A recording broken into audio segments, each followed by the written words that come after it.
Hey guys, welcome to JoJo Cider Reviews and More. I'm JoJo. Got another IPA for you guys tonight, a West Coast style IPA. This is from Anderson Valley Brewing Company. It's called Ottin IPA, India Pale Ale. And I'm a big fan of Anderson Valley. My favorite winter warmer is from Anderson Valley, Winter Solstice, and I've also reviewed their pumpkin beer as well. I think it's called Fall Hornin'. They have a summer solstice, which I have not had, but so far I've enjoyed every beer I've had from Anderson Valley. So this is the first time I've tried this beer. I'm really excited about it. And it says on the front, Ballhornin since 1987. So the brewery's been around since the 80s. So you could say it's almost like a pioneer, one of the pioneers anyways. It's out of Boonville, California.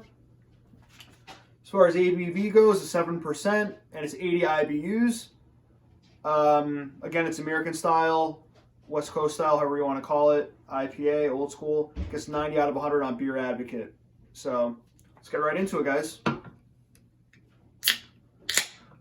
By the way, it says that this brewery is solar powered. I don't think they use bottles at all. I think it's all cans. Okay. So I got a 12-ounce can here. Going in for the pour. That's a nice color right there. Kind of a burnt orange. Well, like an amber color, a little bit copper. You can see through the glass. It's a little bit hazy, not too much though. Decent amount of bubbles, ascending bubble streaming up to the surface. A little over 2-finger head. Slightly orange tinted head. And kind of see up there, up close. Really nice looking beer. Just going for the aroma.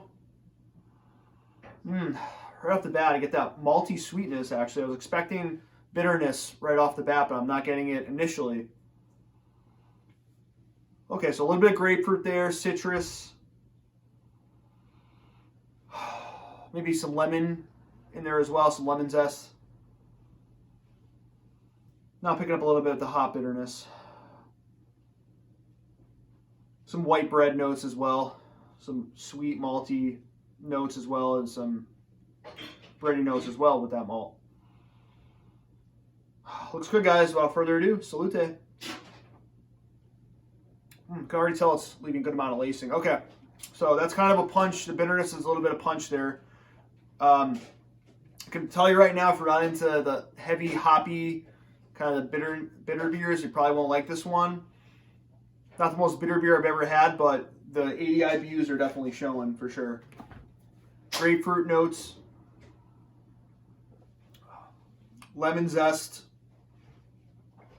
Very lemony, actually. Very lemony. Grapefruit. Piney bitterness for sure. Super dry finish. Very bitter, but this finish is not sweet at all. So if you don't like sweet beers, you'll probably like this one a lot. Yeah, it's good lacing right there, though. Look at that. See that's leaving behind on the glass? Really nice there. Creamy head on the mouthfeel. Mouthfeel in general, I would say is, medium mouthfeel. Definitely not light bodied in my opinion. Sessionability is low at 7%, and it's pretty bitter, but very good beer for the style.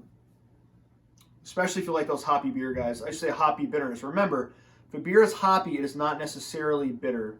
It can be floral hops can show. It could be like the tropical notes you get in a lot of the New England hazy IPAs. That's also hoppy.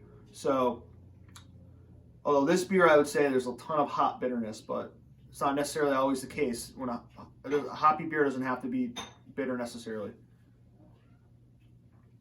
Yeah, super dry finish. For the score, one more sip.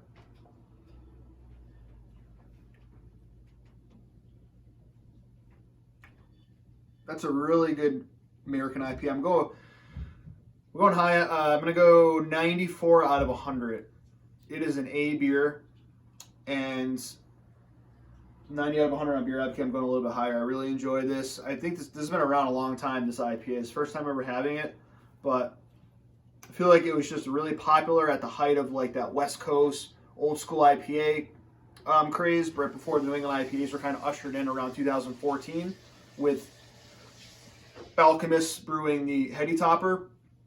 Arguably, Heady Topper wasn't the first New England IPA, but it's definitely an important milestone around 2014. So this beer is out prior to that, and it's just really, it's a solid one. And if you guys like Anderson Valley, try this.